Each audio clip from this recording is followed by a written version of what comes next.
Hello, everyone.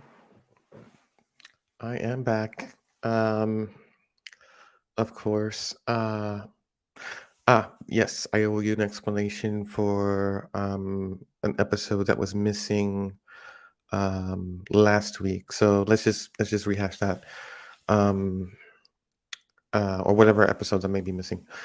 Uh, because I usually try and schedule it between Tuesdays and Thursdays. But there have been a few issues with my car, bro. I have to take it to the shop um, more than once a week now. At least that's what that used to be the case. I was paying out the nose. Things were just falling apart, so just messed around and bought a new car. So that's what's been happening. Um, but yeah, car broke down in the middle of a road, in the middle of a turn, and what happened was the fuel pump choked out and gave out on me. So the car wouldn't turn over, so I put on my hazards, and but we're at a stoplight, where you're turning. So naturally, cars are still getting behind me, thinking, "Hey, my blinkers are on," but they're my hazards. They're not my left turn signal to turn left and go underneath the highway, the underpass for the highway. But people were honking at me. I'm like, man, these are my hazards. Go around, But I don't know. It takes a minute to click that I'm not going to go anywhere, or that I don't see the lights green or something. And it's just the worst place to break down because people, when the light turns green, people think that you're not paying attention, you're on your phone or something. But if you're broke down, that's the worst place to break down because people need to just want to get on and just leave and get where they're going to. And they have to be patient enough to enter the other lane that's not behind you. And, so it's just a whole thing. I sat out there for at least like 45 minutes before the tow truck came. So yeah, I've just been dealing a lot with my car. So last Thursday I couldn't come back on here and have a give you the straight authentic me that you kind of deserve, in a podcast. So now that I'm kind of like been made whole and have less stress, everything kind of copacetic, um, you know, car, work, anything like that. So the tonight's topic is going to be just sex, just interracial sex, sex between uh, white women, black men, um, white men, black women, um, and the question I wanted to ask was, um, which do you think is better, homogenous sex or interracial sex? Um, I mean, that's the question that I would pose, like to like a panel if I had one, and I will have one day sometime. Um, Actually, I'm going to send out like an invite and see how that works. Who knows? Maybe there are people up who are just bored and have nothing else better to do but to maybe join a panel and talk about it.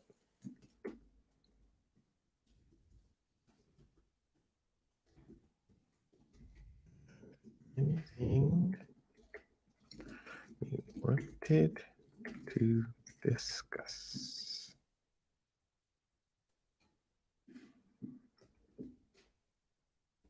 There we go.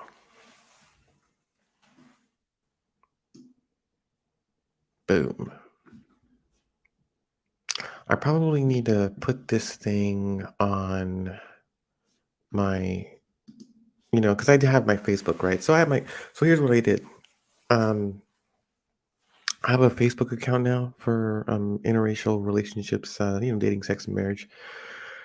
So I can switch between accounts on my Facebook, but what I'm trying to do is, get the podcast, kind of like more into my personal kind of thing, kind of like intertwine them so that people can kind of reply one and it goes to the other, and I don't know. I mean, I'll figure it out eventually, but I'm gonna have probably some artwork that I'm gonna ask some of my friends to do. Some friends of mine are actually artists, and they can conceptualize an idea. If I put it out there. But anyway, concerning tonight's topic, right? So, I mean, if you think about all over the world, whether it's Eastern and Western cultures, like sex is different between one man and one woman, right? Um, I mean, I-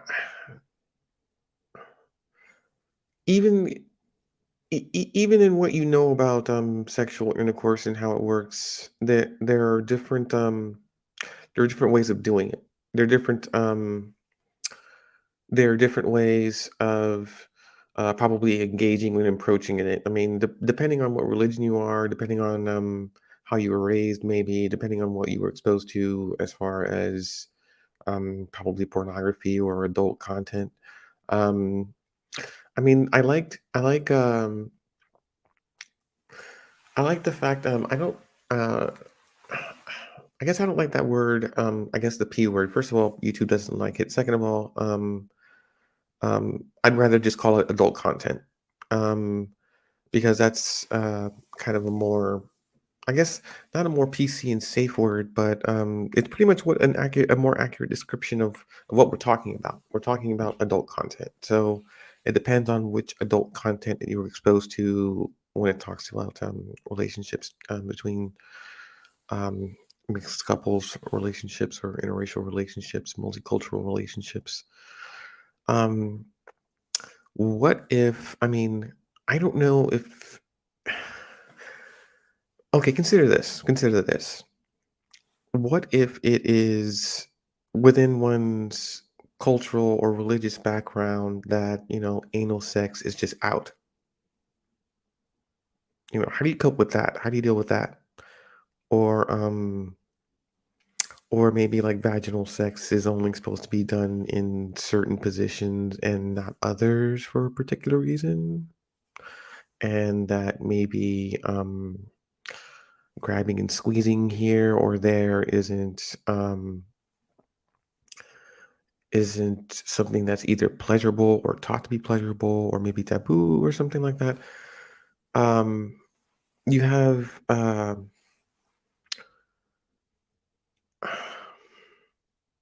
I don't know. I think I have a feeling that there are different dynamics that we just don't talk about enough about. I mean, y- yes, sex is pleasures of the flesh and it's an exchange of energy, but it's complex too because if it's the first time, okay, so let's explain this, right?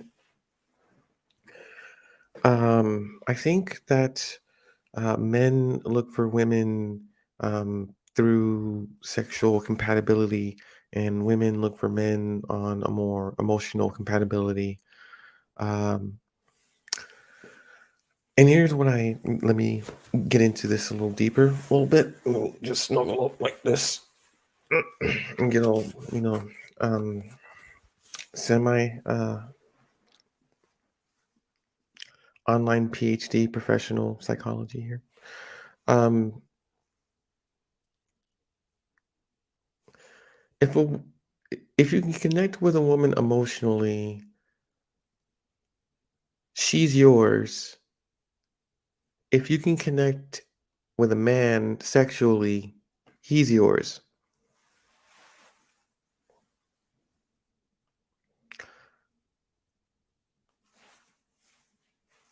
Yeah, you like that? I know someone's gonna steal it. It doesn't matter. But what I mean is, okay, so let, let's call that let's call that of one of the laws and rules in the ever-changing dynamics of modern relationships. Okay, let's just say it's something that's regular and to be expected. Kind of like first kiss, you meet someone new for the first time, you're talking to them, it progresses into something more over text or over phone calls or messaging or however you're doing it these days. And you meet in person, you get along, da, da, da, and then just, it's a touch on the hand, it goes here, da, da, and then eventually you kiss them, right? And then one thing leads to another, da, da, da, da, da, da. But um, I mean, the point is, I think not enough credit sometimes is given to modern technology and texting. Here's what I mean. Um,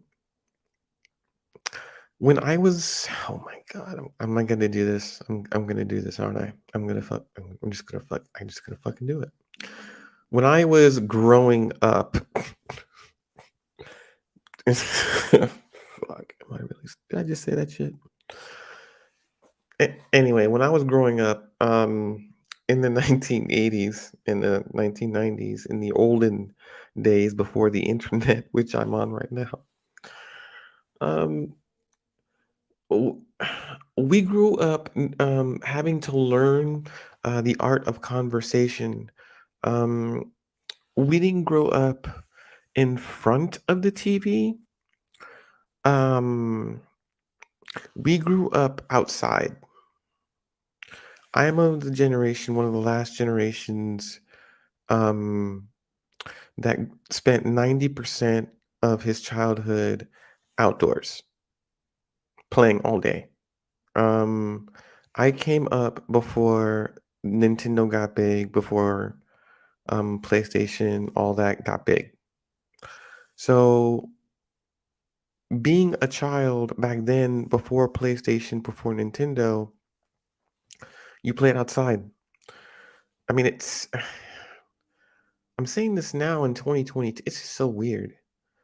I mean, we played outside. We were happy. We knew our neighbors. Um, when you're a child, you knock on everyone's door. If you're having a if we would bake cookies and brownies, we would buy the mix from the store. We would I know I'm going off a tangent of our main thing, but let me reminisce because I'm already going. We're just gonna go there. Okay. You would bake some brownies and some cookies, and then you can knock on your neighbor's door and sell it to them for like 25 cents or 50 cents. And it would be kind of like your first introduction to uh, simple economics, right? It's a version of simple home economics that kids like me grew up with. The entrepreneurial spirit that everyone was supposed to kinda have, I grew up with, and I'm one of the last generations that kinda really grew up with that. Like, for instance, the first business that any child owns is a lemonade stand, and for usually little girls, it was a bracelet thing, a bracelet making club, and all you needed was thread and some beads, and you just made a bracelet. And you can just sell it for like $1 or $2 or whatever. So back in my day, these are the things that we were doing with our free time, you know? Um, but even back then, in these olden days of mine, I was still interested in women and girls. I think I was 7 back then, like 1980 something. This is when I first came back from Japan, and I was in the northeast side of where I live now, San Antonio, Texas. I was interested in girls of different nationalities back then. So, I've just grown up with, I guess I've just grown up in a completely different environment where a relationship for me, um, in approaching someone who is not of my culture and not of my background has become um, not instinctual, but kind of it's not a skill set, but okay, it's not a skill set, it's a learned behavior. Let's try that. It's a learned behavior. Skill set is something that you kind of study for, right? You study for an auto mechanics exam so you can become a mechanic. You study to become a doctor. Skills that you acquire over time allow you to accomplish a goal. But in learned behavior, it's more socialization in how one relates to another person. So, you know, for me, it's been I ask a lot of questions. Whoever I'm talking to, I ask them a lot of questions. It's the only way one gets smarter. Number one, and number two, it's the only thing that allows one other person that's in front of you to fully express themselves in a manner that makes sense to them. When you ask questions of people who don't often talk, they often have a lot to say. And it's weird because I like to be the guy who asks. So I think part of asking questions allows one to dig into one's own conscious and past the conscious into the subconscious and really look for a logical reason to explain a thought or feeling or an urge or need that needs to be filled um, by this other thing over here. So I would say that in interracial dating and relationships in concerns of sexual intercourse, I would say that there is something that within a homogenous couples relation, there is something that is different in an interracial relationship that is different in a homogenous sexual relationship. I believe that there's a a, s- a- a kinship and a familiarity. Don't judge me on that word, but you know what I mean. When it's homogenous and it's more kind of open and trustworthy, right? But in an interracial relationship, I think it takes a longer time to learn someone who could be potentially completely different from, your background. So it takes a lot more patience and understanding to learn the love language of someone else's culture. Um, the bedroom is a place of not like just privacy, but kind of the bedroom would be a place that exists in the universe that is completely within your control. And I don't want to make it as big or as grandiose as possible, but you are the god in your own bedroom. Like you control what is and what isn't, how it looks, how it doesn't, what's on the floor, if it's dusty, whatever. Um, at least that's how everyone should feel. Um, Maybe I'm just saying that because I have master bedroom, but I don't think it would matter if whatever bedroom you have, it's yours for a reason, right? It's a controlled space. It's a space that you control that you should feel comfortable, like doing things that you normally wouldn't do outside in society or in the world or even in the rest of the house. But yeah, in the bedroom where you take like a partner of yours, whoever they might be, um, I think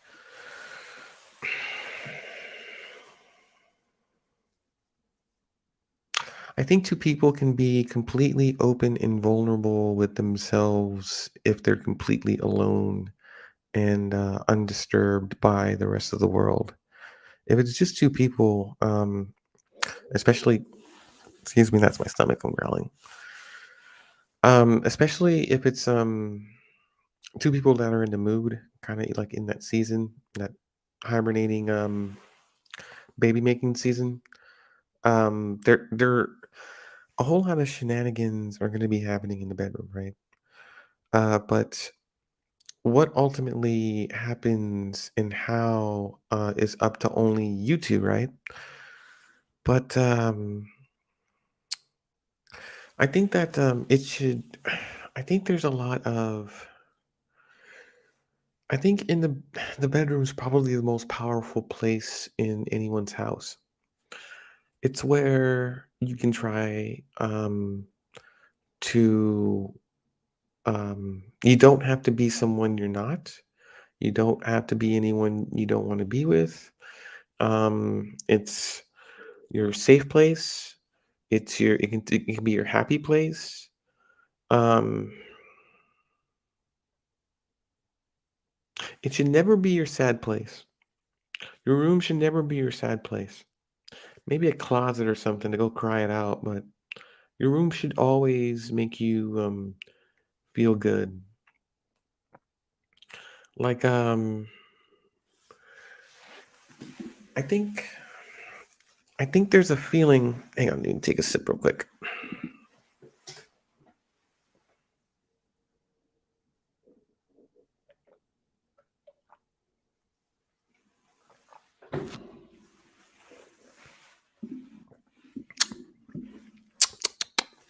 Stomach's growling.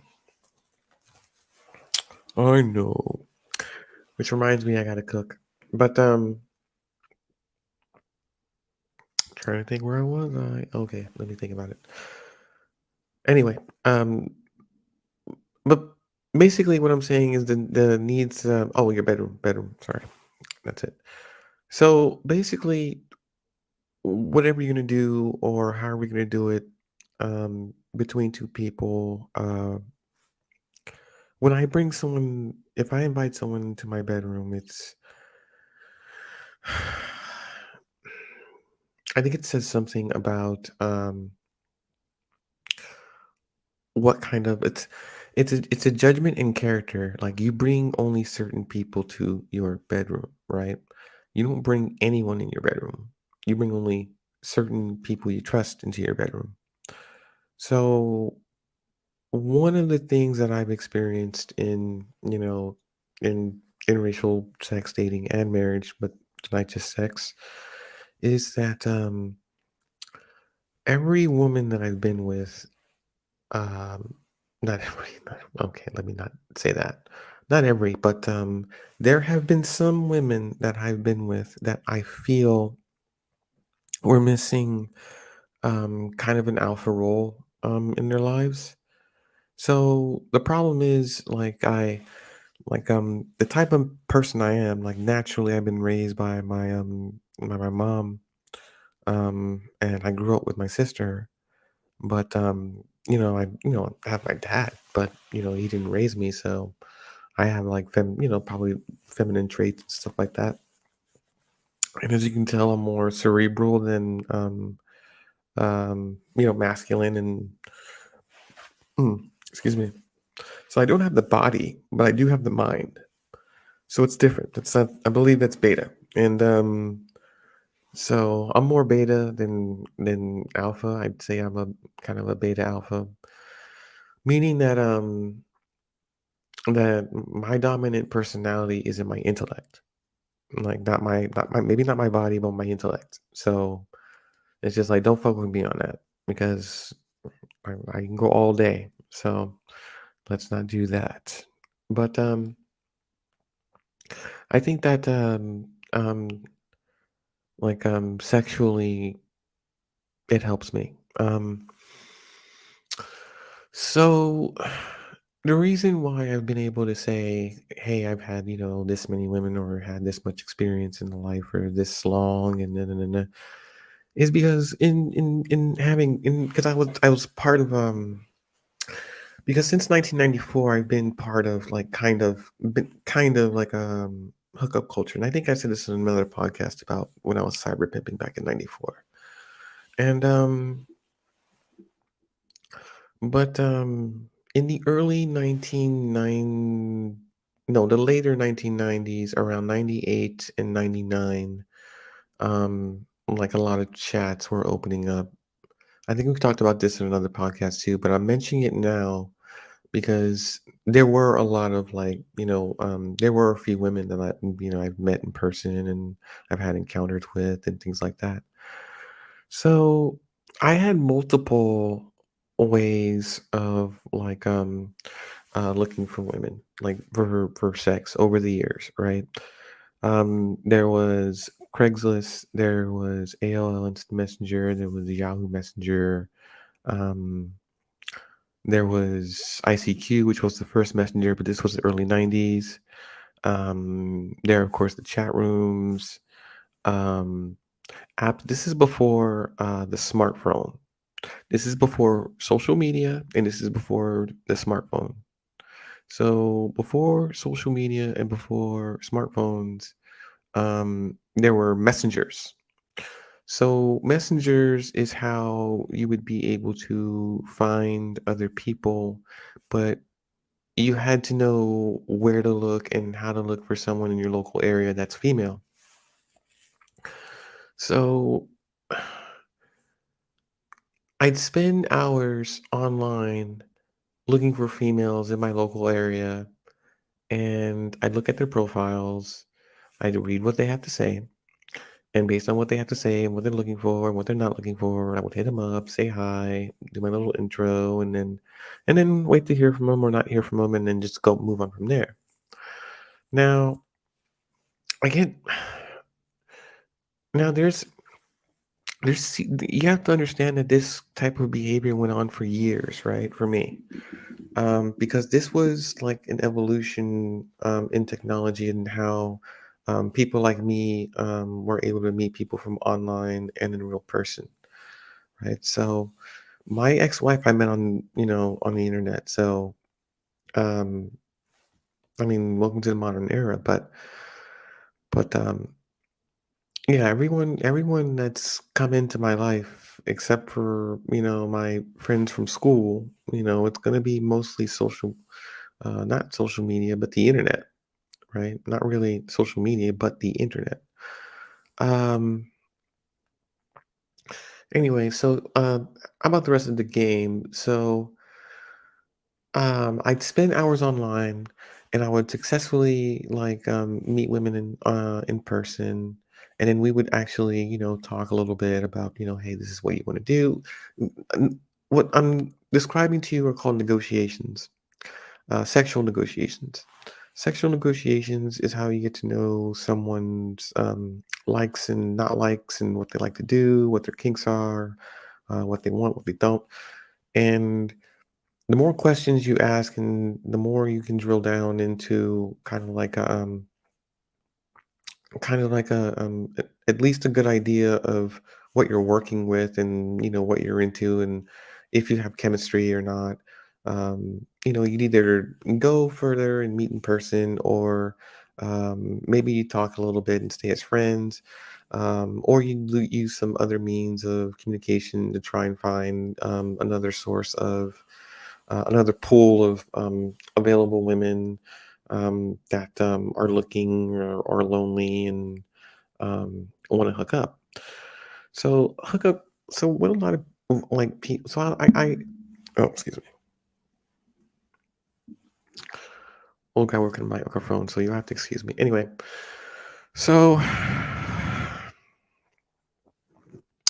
as I'm looking at some discussions on YouTube, and I'm listening to women talk about how disgusting hookup culture is, or describing how hookup culture is destructive, or something like that, or something along those lines.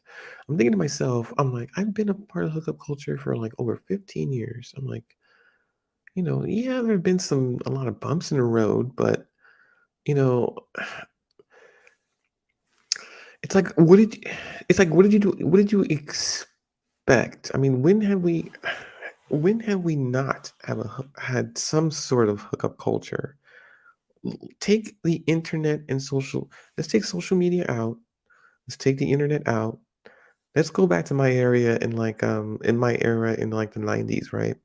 So what was hookup culture then? Hookup culture was the guy with a vehicle, right?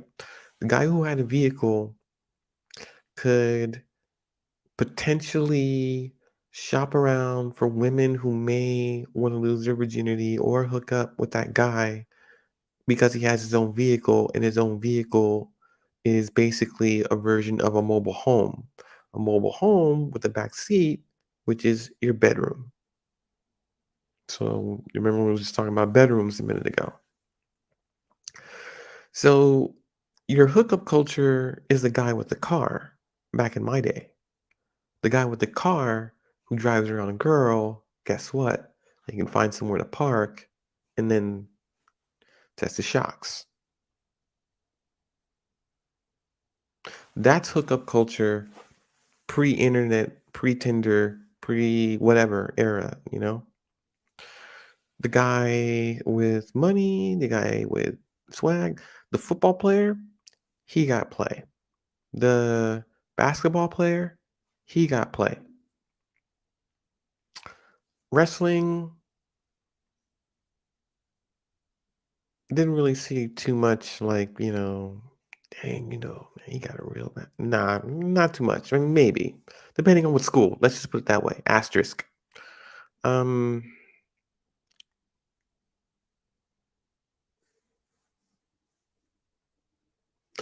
the guys who hit puberty first, they get all the play.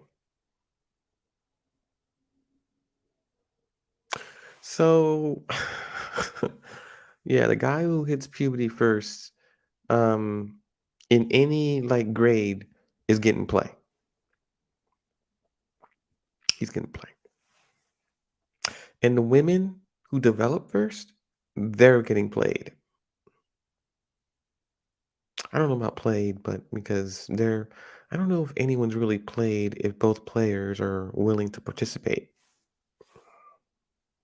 I mean, you know, you know what I mean, man. Um, so yeah, that's hookup culture. That's probably still going on right now. Who am I telling? It's probably still going on right now. But let's go back in the time machine. Um, because before texting, obviously, before phones, you had a piece of paper and a pen, and you got some words to say.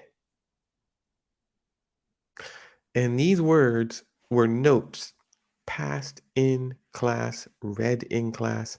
That was that was our text messaging. Like it was literal text on a piece of paper. Ah, you spoiled brats. You'll never know the struggle. Anyway, you know why you'll never know the struggle? Because teachers who would catch us passing a note would stand up and make us read it in front of the whole class, like all the dialogue.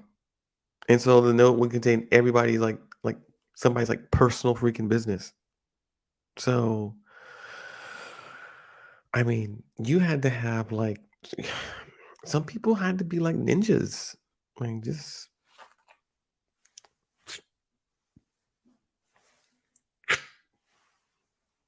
just you didn't want to get caught. You didn't want to be the guy studying up reading the freaking note about what you want to do to miss so and so after class. Oh, you don't want to read that kind of shit. You make me horny looking at your titties. I want to touch them and then lick them. Let me do that. Let me feel under your bra. I don't know, 7th. I don't know. Mm, It happened. It happened. Somewhere, don't even play me. It happened. Somebody out there is all traumatized. It happened to me. I remember. Um, but anyway, yeah, that's what hookup culture was back in my day before social media and cell phones. Nowadays, the game has obviously changed, but I've obviously changed with it. But I mean, I'd like to consider myself a modern guy. And what I mean by modern is that I grew up in an era where technology took a huge evolutionary turn. I've seen the regular TVs turn into flat screens. I've seen computers turn into big old chunks of metal that play the organ trail, turn into like beasts in servers that are capable of holding, I don't know how much adult content. See what I did there? I can. And um, yeah, I mean, never did I thought I'd have a Mac in my face. I am not a Mac guy. I am a PC guy in software engineering world.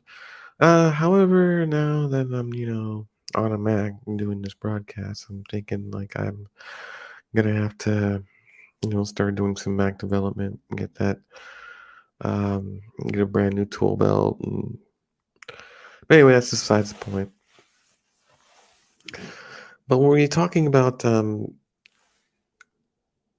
sexual experiences between multicultural relationships and hookups, like I said before, I do think that there is a fundamental understanding that I believe two people can fulfill, right? So, for someone who is of maybe Asian or Indian or Middle Eastern descent, um, I believe like, sexual intercourse is different from them, different for them as it is, for maybe us here in the States.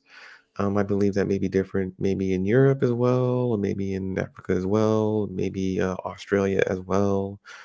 I want to say relatively getting down should be the same all over the world, but it probably really isn't to some degree. To some degree, here's what I mean. Here's what I mean. Many different positions in sexual intercourse. You can agree? Yes? But I think that maybe in some areas, you'll most likely find them doing this more often in the sexual acts over here. And then when you go over here, maybe you'll find them performing more of these sexual acts. And then if you go a little bit over there, you get my point. So that's what I mean.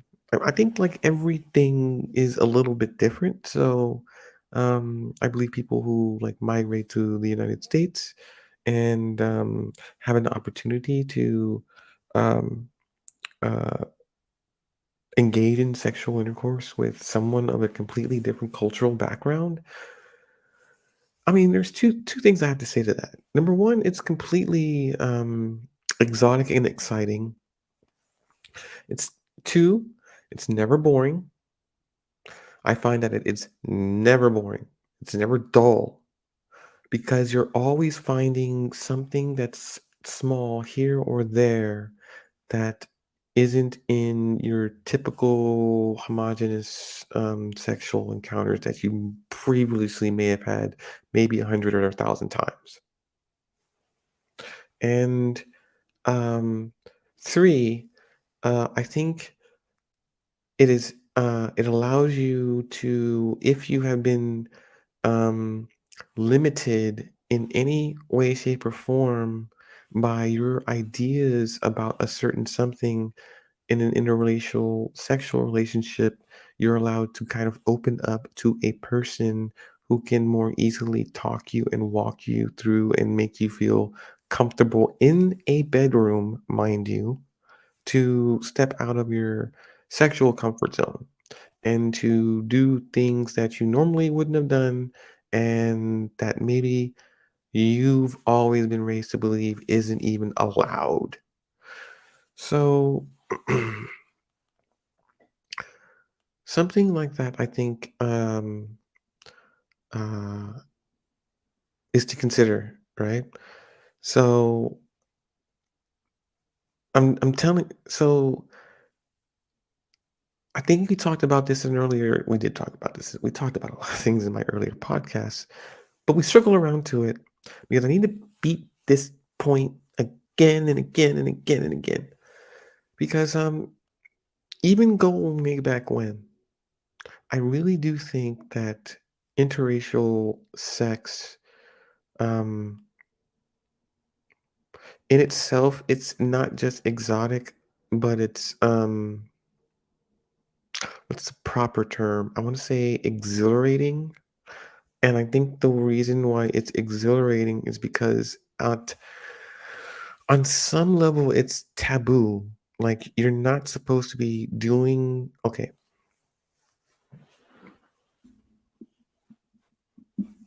in interracial sex. The reason why it is so intense and so exhilarating and so hot and passionate and full of energy when you're doing it or if you're witnessing it. You can see a difference in somebody when they're having sex homogeneously or interracially. And what I would like, well, I'm probably gonna, this is gonna be, it'll be my little project. How about that? But what I would like to do is to take, you know, most women that, I engage in, conversations with and ask them about the difference between the two and ask them how, because I think women, because, okay, women have the emotional intelligence thing, right?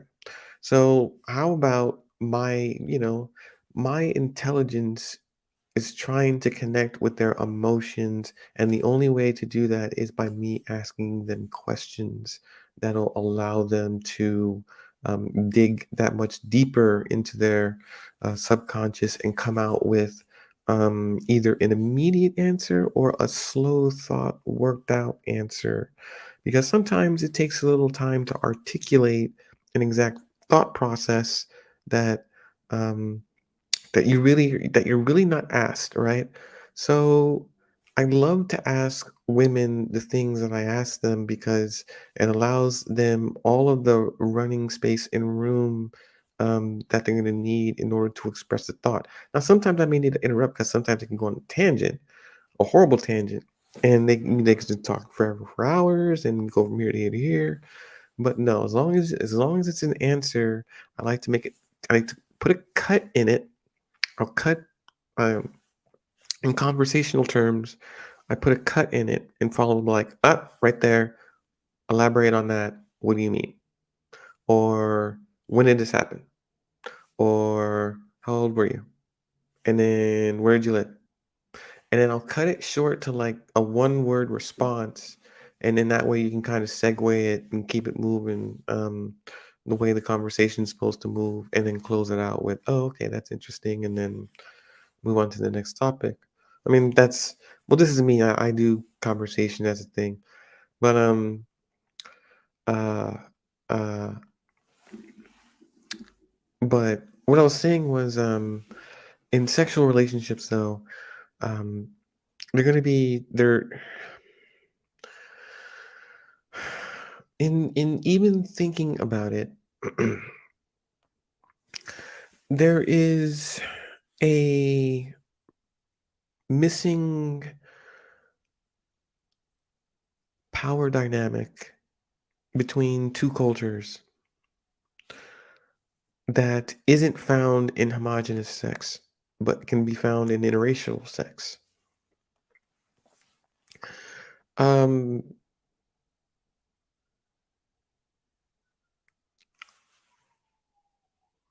I can't speak from personal experience about for other people, but I mean, it would be a nice question to ask of other people and to get that kind of response, that kind of like, hey, honestly, when I was with this girl, it was really, really intense. It was really good, but I can't tell my father because, or something like that. And it's either the men or the women who are secretly doing the underground smashing and then dipping or whatever the situation may be. But these things are happening and they don't, and what I feel like is that it doesn't need to be happening underneath a veil. Um, now it doesn't need to happen in front of the whole world either, but what I'm saying is to have an open discussion about it and to have a and to describe it and to go into it as far as I want to go into it. Um, I think is a pretty good thing. I think I think it would be a unique learning experience about human sexuality in the modern era.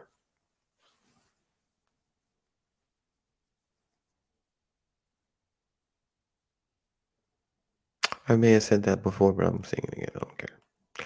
Um, but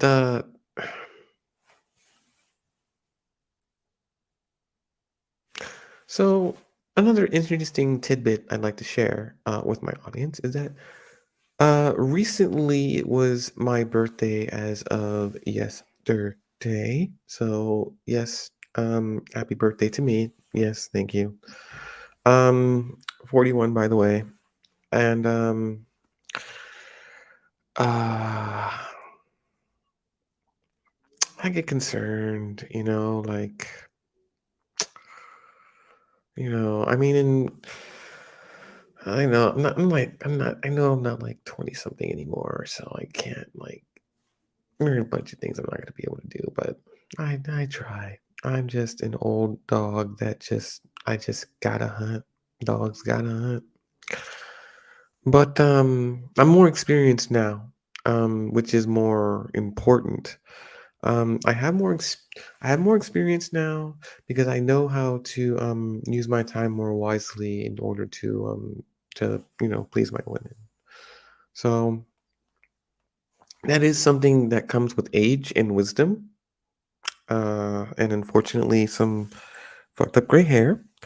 But it is certainly a learned.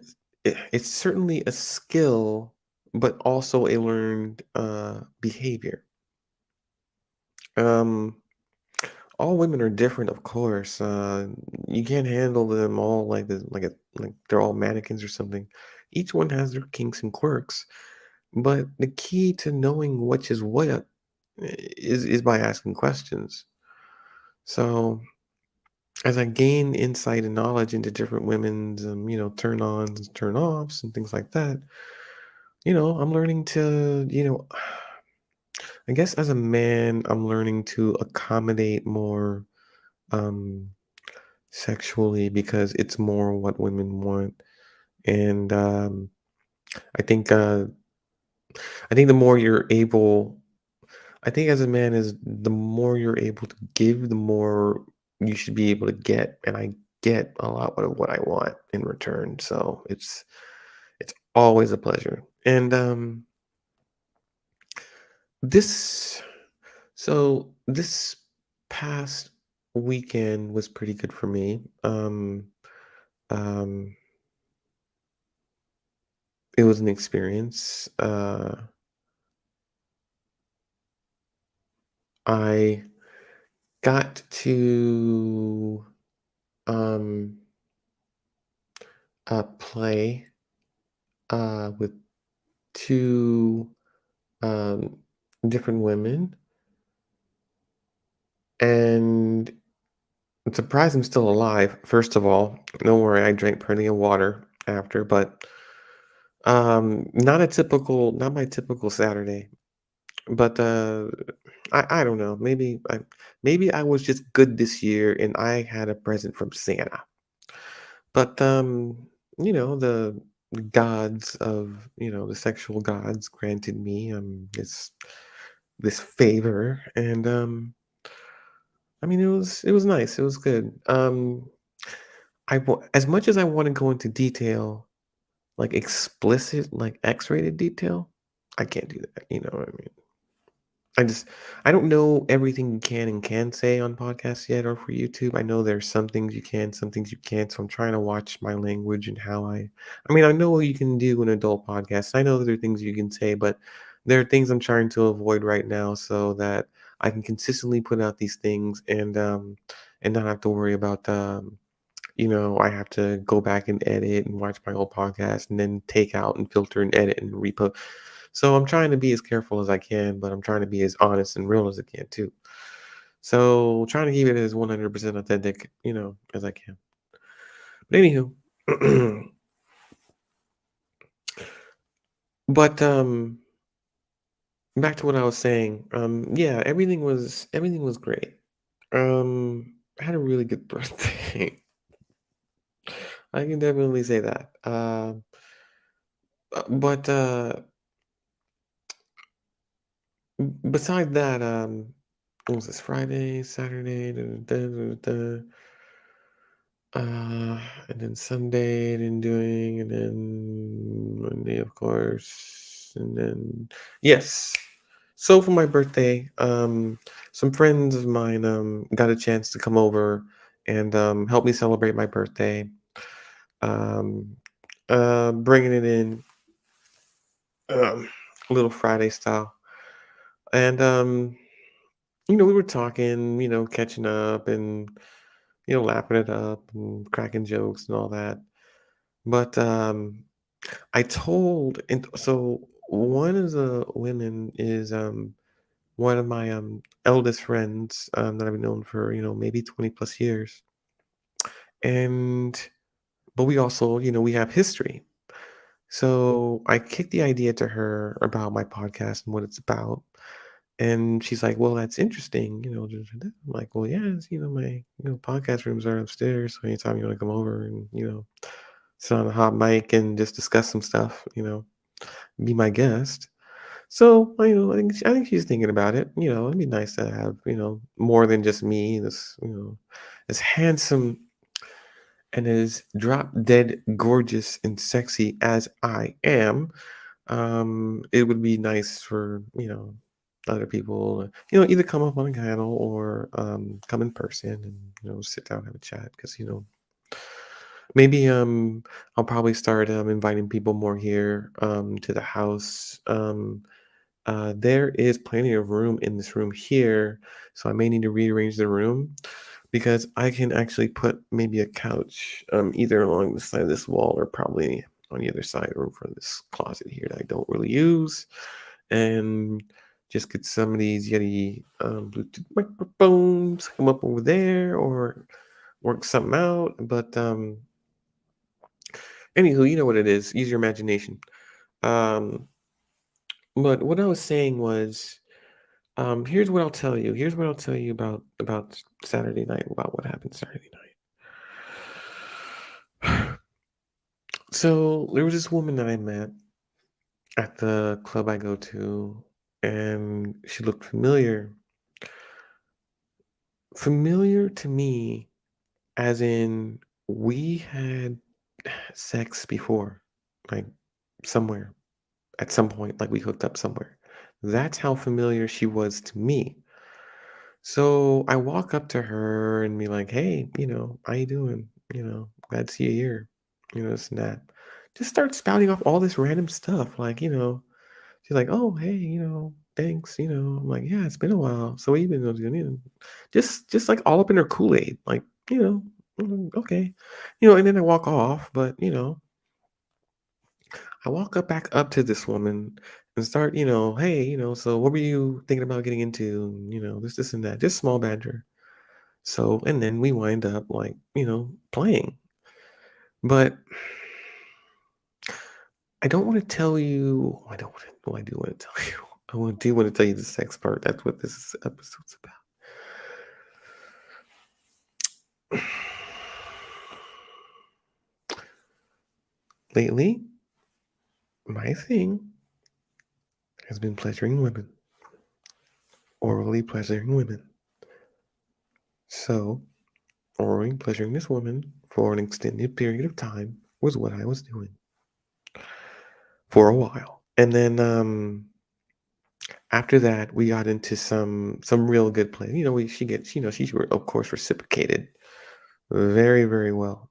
Um, apparently, uh, she was surprised by that. I was surprised by that, but it was shockingly good. Anywho, so we're talking about engaging, and we just are like, hey, position, how about on this thing over here? And now turns around, bends over for me. I'm in it. You know what's up? Wrap it up before you shoot it up. But um, yeah, just at it. I mean, but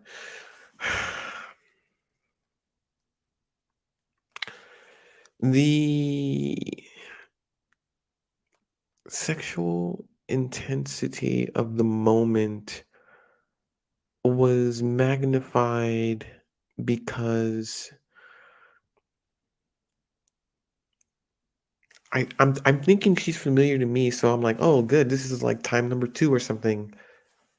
She doesn't know me from Adam. She doesn't know, who I am. To as far as she knows, I'm just a strange dude who's just all up in her Kool-Aid trying to smash, and then I do. So, I mean,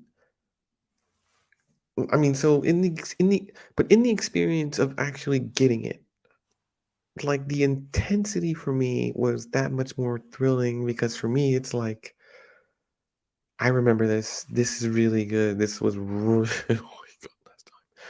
So I'm trying to remember the last time, even though it may have never even been the last time. I could have my women confused. That happens. Women do look alike. But so I'm just excited that I'm having this girl again. But this girl is excited because she's having me for the first time. So we're excited for different reasons, but the intensity is there. Like, like, um, like, it's like she needed what I was doing to her. I needed to do what I was doing to her, to her. So we were in there a good, I don't know, I want to say hour and some change. But God, that was intense. Um, uh, not to say that, sex with any other partner is less intense, but given the situation, it was. I am not the person to walk outside of my house and go to either Starbucks or, some restaurant or whatever and, pull a chick's number and walk off with her, and she's in my car, and then no, no, no. Not in no, sir. Oh my god. If I dreamed about that, I know it would be dream. I'm like, nah, nah. Let me just wake up from this. But in reality, things work out differently in reality than they do in your imagination at times. So, I mean, been corresponding with her since. And number one question I ask is, okay, would you have I earned another chance, the not another chance. It's like, have I earned another like round with you? Like am I like is that on the table? Is that, is that up? She's like, "Oh yeah."